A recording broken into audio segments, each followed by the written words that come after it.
Maison des contes et légendes. La petite fille aux allumettes, Valérie, et sa grand-mère Suzanne Scholl, mère Cerise. Tous les soirs, avant d'éteindre la lampe, je tourne la photo vers moi. Cette photo de Suzanne à Biarritz en 1965. Elle avait 45 ans. Elle trône sur ma table de chevet comme un phare immobile. Suzanne à Biarritz, 1965. Le vent qui joue dans ses cheveux. Un sourire qui ne s'éteint jamais. Et quand je ferme les yeux, avant de dormir, la mère de cette image devient la mère de ma mémoire. Les vagues rapportent des bribes de voix, des gestes, des odeurs, le café du matin, la laine chaude d'une écharpe, la peau salée d'un après-midi sur la plage. Ce visage me parle encore, et c'est à travers lui que je raconte. Suzanne Scholl, mère Cerise, ma grand-mère, qui m'a élevée pendant des années. La boîte d'allumettes est petite, usée, couverte d'un papier qui a jauni. Suzanne l'a gardée dans un tiroir, entre des lettres et des photos. Pour elle, chaque allumette était une histoire. Quand la nuit tombait et que la maison semblait trop grande, elle en allumait une et la flamme dessinait un cercle de chaleur. Elle disait que la flamme n'effaçait pas la douleur, mais qu'elle la rendait supportable, qu'elle permettait de voir les contours des choses sans être aveuglée par l'ombre. Je me souviens d'un soir d'hiver où le lendemain je devais aller à l'école, où je refusais d'aller à l'école. J'avais inventé 1000 raisons, mais Suzanne ne me grondait pas, elle comprenait. Elle comprenait mon angoisse. Elle prit la boîte, me tendit une allumette et me dit « Regarde la flamme, Valérie. Si tu la laisses brûler, tu verras mieux où poser le pied. » J'ai regardé la flamme et, pour la première fois, j'ai compris que la peur pouvait être traversée sans être niée. Mais en même temps, quand je ne voulais pas aller à l'école, je n'allais pas à l'école parce que Suzanne comprenait très bien que je n'avais pas envie d'aller à l'école. Suzanne connaissait l'abandon comme on connaît une blessure ancienne. Elle avait 13 ans lorsque Berthe Rettler, sa mère, est morte après une opération en 1933. La maison s'était vidée d'un seul coup. Sa maman avait disparu. Les adultes autour d'elle, son frère et son père, avaient des visages fatigués. Ils avaient des visages fatigués. Donc, Berthe était morte. Des mots qui se perdaient. Suzanne avait appris à se tenir droite dans le vide laissé par une absence. Cette leçon, elle me l'a transmise sans discours solennel, par des gestes, par des silences qui protégeaient. Voilà, elle a voulu me protéger et elle l'a fait. Quand je suis née, ma mère a failli mourir. La peur a fait courir Suzanne. Elle est arrivée comme on arrive quand on sait que l'on doit tenir une place que le destin a laissée vacante. Elle m'a prise dans ses bras avant même que je sache respirer. Entre elle et moi, s'est tissé un fil que la mort n'a pas rompu. Même après sa disparition en février 2010, exactement le 25 février 2010, 16 ans semblent n'être qu'un souffle, sa présence continue de me guider. Et je l'ai toujours sur ma table de chevet. Elle est là, présente. Et elle n'est pas morte, elle est là. Sur la photo, Suzanne a 45 ans. Elle porte un maillot et un chapeau pour se protéger du soleil à Biarritz. Ses mains sont posées sur ses genoux, sa jambe, et derrière elle, la mer s'étend, vaste et indifférente. Ce jour-là, elle a choisi la vie. Ce n'était pas une victoire triomphale, mais une décision silencieuse. Continuer à aimer, à protéger, à raconter. Jean-Paul, mon père, se tient à l'écart sur la photo, parce que c'est lui qui prend la photo, bien sûr. Mais ses yeux regardent Suzanne comme on regarde un phare.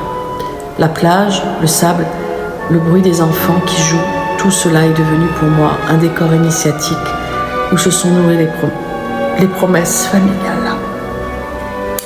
Et elle a 45 ans et moi j'ai 3 ans. Et on est à Biarritz sur la plage qui s'appelle la Chambre d'amour. Vous, Benoît, mon frère, qui est né 8 ans après moi, et les cousins-cousines qui sont largement arrivés après. Vous n'avez pas connu ces soirées où Suzanne me racontait des histoires jusqu'à ce que mes paupières tombent. Vous n'étiez pas là. Vous n'avez pas vu la façon dont elle raccommodait les cœurs, plus que les vêtements. Il y a des choses que seules 2 voix peuvent porter, la sienne et la mienne. Je ne cherche pas à dresser des murs entre nous, mais à dire que la vérité familiale n'appartient pas aux rumeurs ni aux commérages. Elle est faite de gestes, d'absence, de petites réparations quotidiennes. Et ce que moi j'ai vécu avec Suzanne, aucun d'entre vous et aucune d'entre vous ne l'a vécu. Je commence ici à écrire pour que ce fil ne se perde pas. J'écris, je fais des films pour que ce fil ne se perde pas, pour que vous sachiez, vous, ce qui s'est passé, ce que j'ai vécu avec Suzanne, et que vos enfants le sachent aussi, et que mes enfants le sachent aussi, et que toute notre descendance le sache. Les livres que j'écris et le film que je prépare ne sont pas des armes contre vous. Ce sont des lampes que je tends pour éclairer ce qui a été tu. Vous n'avez aucun pouvoir sur ce que je vais dire, car ce que je vais dire est mien et de Suzanne. C'est ma voix qui racontera. Parce que Suzanne m'a beaucoup raconté, et elle m'a aussi beaucoup écrit ce que vous ne savez pas. Parce que moi j'ai des écrits de Suzanne. Suzanne a raconté plein de choses, elle savait plein de choses sur la famille. Et moi je sais tout ça parce qu'elle me l'a transmis.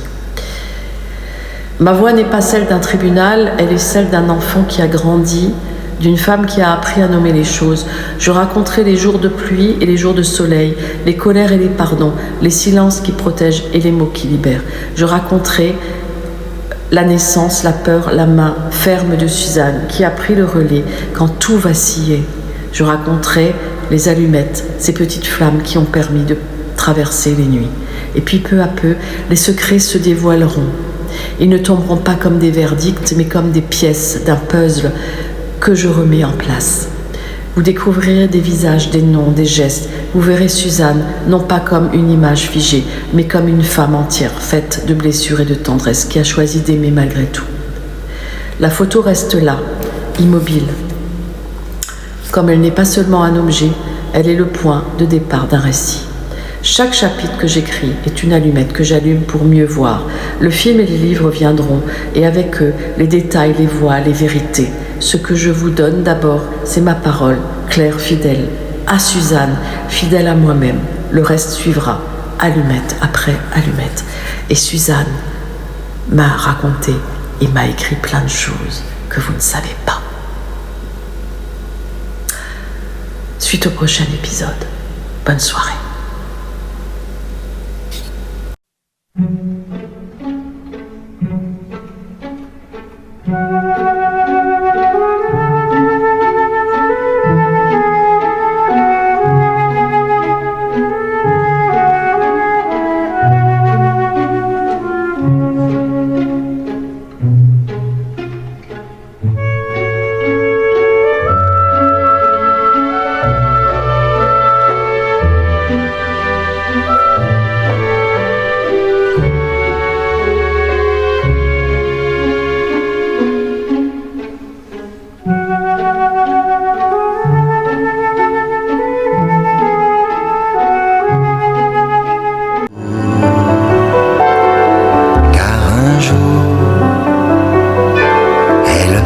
Se mettre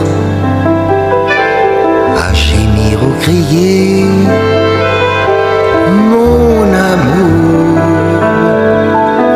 mon amour, mon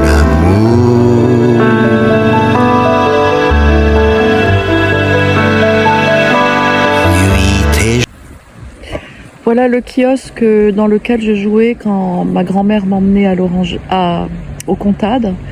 Donc c'est le kiosque du Comtade. Voilà, dans lequel je jouais. Ma grand-mère avait beaucoup d'imagination et m'a transmis en fait ce talent de l'imagination et de la créativité et de l'art. Je suis issue d'une famille d'artistes parce que j'avais un arrière-grand-oncle qui était chanteur d'opéra, qui s'appelait Edmond Fréquin. C'était donc l'oncle de mon grand-père maternel. Et ma grand-mère était fille d'artiste également, photographe.